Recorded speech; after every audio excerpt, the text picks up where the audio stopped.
All right. So today we're looking at logical fallacies. And the first of them is hasty generalization.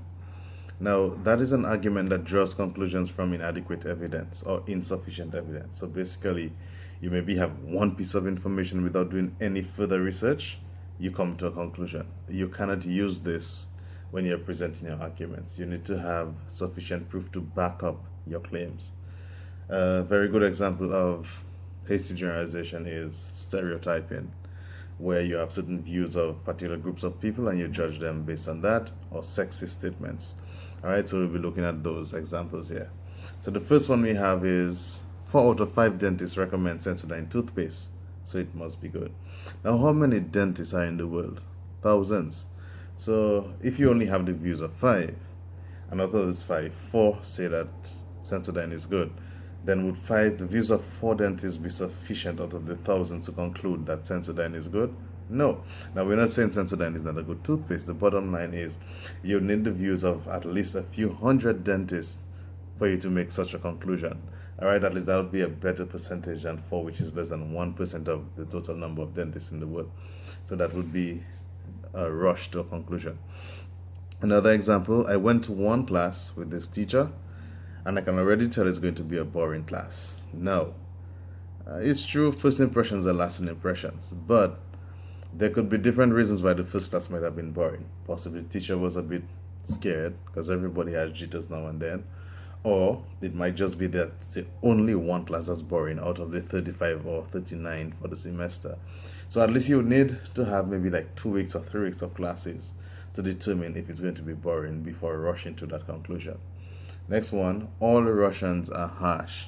Now, would that be fair to just judge Russians as being harsh because of how they speak? Now, because of how Russians pronounce their words, especially if they speak English, which is not their main language, people judge them and say that they are harsh. But it's simply how they pronounce the word. They pronounce the word almost with a heavy tongue. So because of that, because of the pronunciation of those words, we judge them and say that they are harsh, but it doesn't mean that they are harsh because of how they speak. And then, so that's a statement of stereotype. And then we have women cannot drive. This is an example of a sexist statement. Now, it's true that there are women who cannot drive or don't drive too well, but there are also women who drive better than some men. So if you've seen a few women drive poorly, you cannot make a general statement that women cannot drive, because there are some women who drive very well. So you don't want to make statements that are not fair to all women on this earth.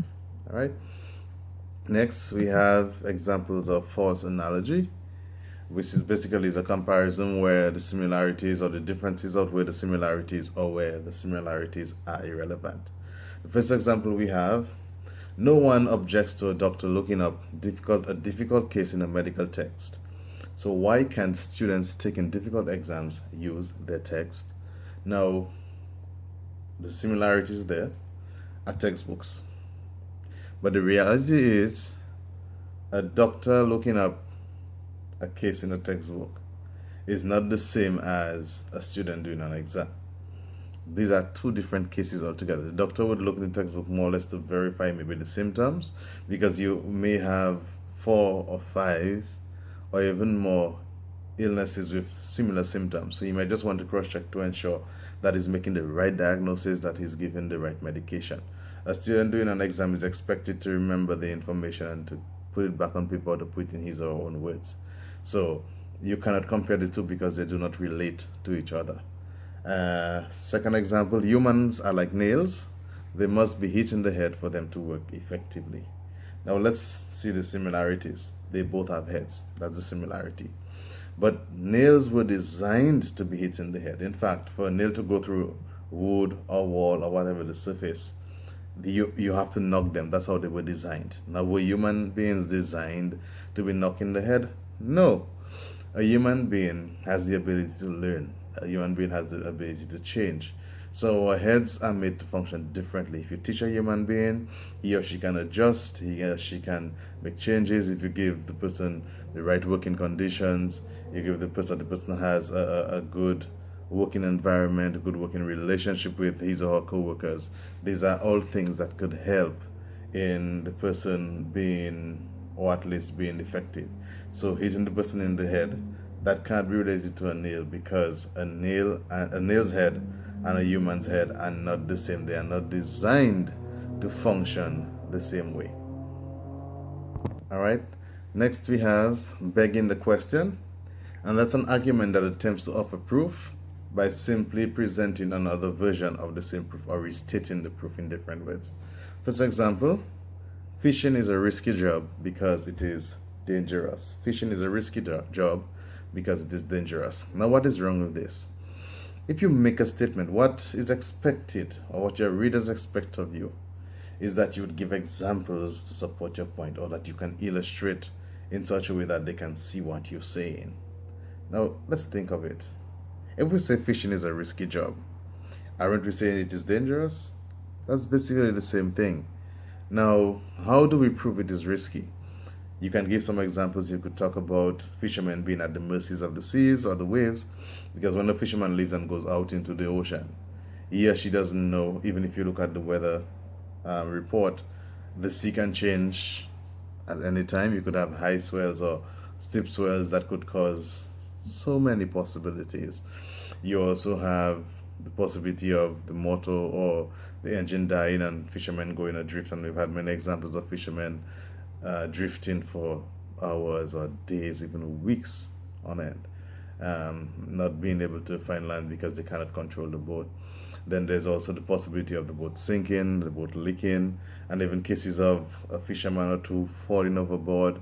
You have cases where you have very strong fish that could either pull some boats or could pull a fisherman holding a line overboard. And all these things are high risk activities or high risk events that could cause danger to the fisherman. That's why we call them risky. Then we have paranormal activity is real because I have experienced what can only be described as paranormal activity. Now, your experience, the second part says, because I've experienced what can only be described as paranormal activity. That again is just your opinion.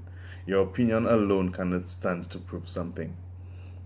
Alright, because your statement is already your opinion. You're just giving your opinion again. What you want to do is give examples, solid examples, so that they can see. If, let's say, you have some examples of people who had experiences and you could show how those experiences are paranormal activity based on the definition, and you can use maybe 2, 3, even 4 examples, then those would help to prove your point that paranormal activity is real, not just by giving your opinion. Because when you think of it, nobody really cares what you think unless you can prove your point.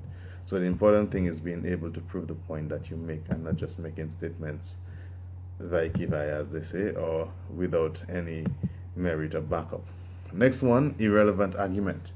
It's an argument that reaches a conclusion that does not follow from the premises. Now, if you remember when we looked at valid and invalid reasoning, we said for your argument to be valid, it has to match the premises that you present. So we have Joan loves to talk and she likes attention, so she will be a great teacher. For real? Now, we have a lot of people who love to talk and they love attention. Does that make them great teachers?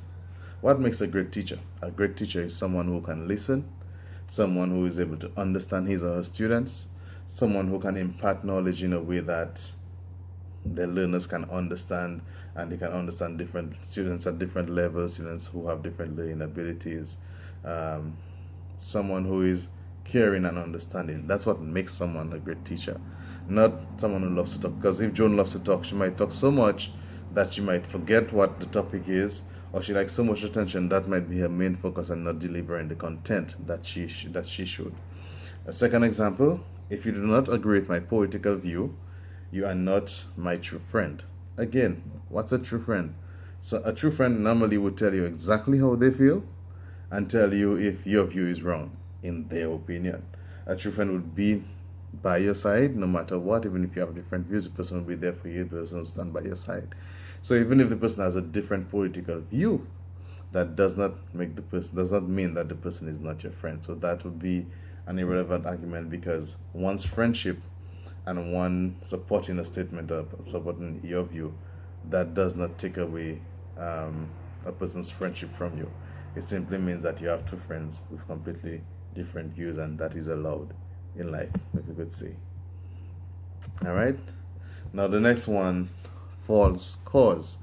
That's where an assumption that if two events are related in time, that the first causes second. Basically, two things happen around the same time, and you conclude that one is a result of the other. Now, there are times when this is possible, but a lot of times people use them in arguments and then it's done incorrectly. So, for example, Billy lost his first 5 matches, but he has won his last 3 since his wife changed the color of his laces.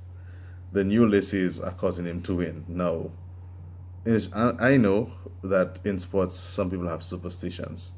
A lot of sportsmen are, or sportswomen are superstitious. So they believe if they don't wear their shoe a particular way or they wear the pant higher than normal, they're going to lose.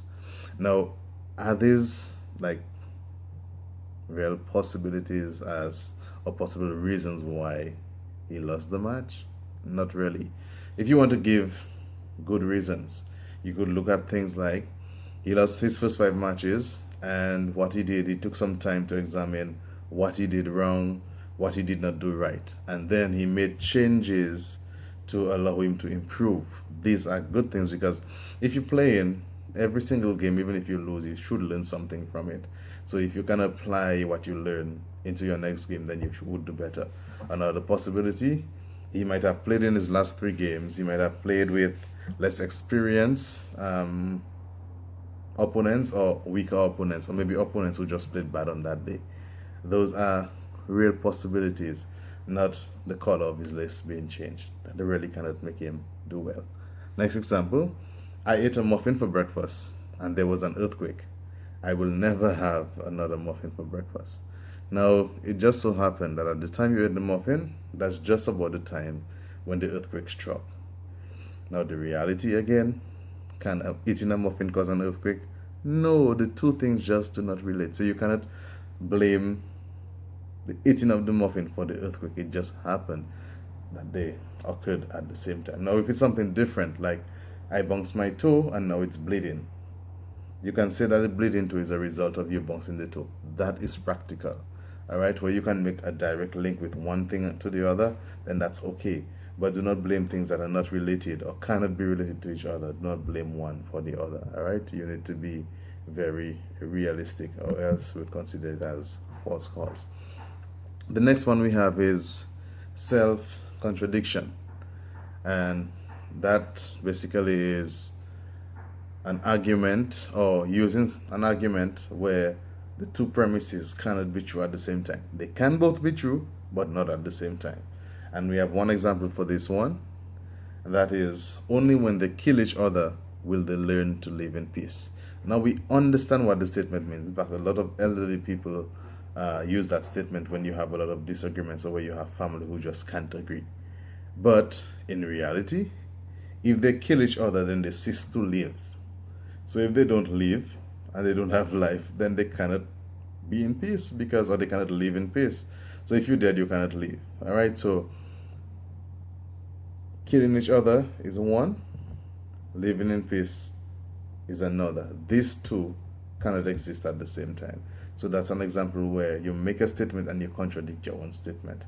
That's surely something you do not want to have in your argument. You want to ensure that when you present your argument or when you make a statement, that what follows actually supports the statement that you make and not contradicts them. All right, so we've looked at 6 logical fallacies and examples for each of the 6. Hopefully those would have helped you to understand what these logical fallacies are. And of course, when you are presenting your arguments, you want to avoid those because they will not help in helping to prove your point. Basically, they will actually defeat the purpose of your stance on the issue. All right, so very soon from now we'll discuss the other 6 logical fallacies that were listed in our first document. But hopefully this short video would help you understand what the first 6 logical fallacies are. So we had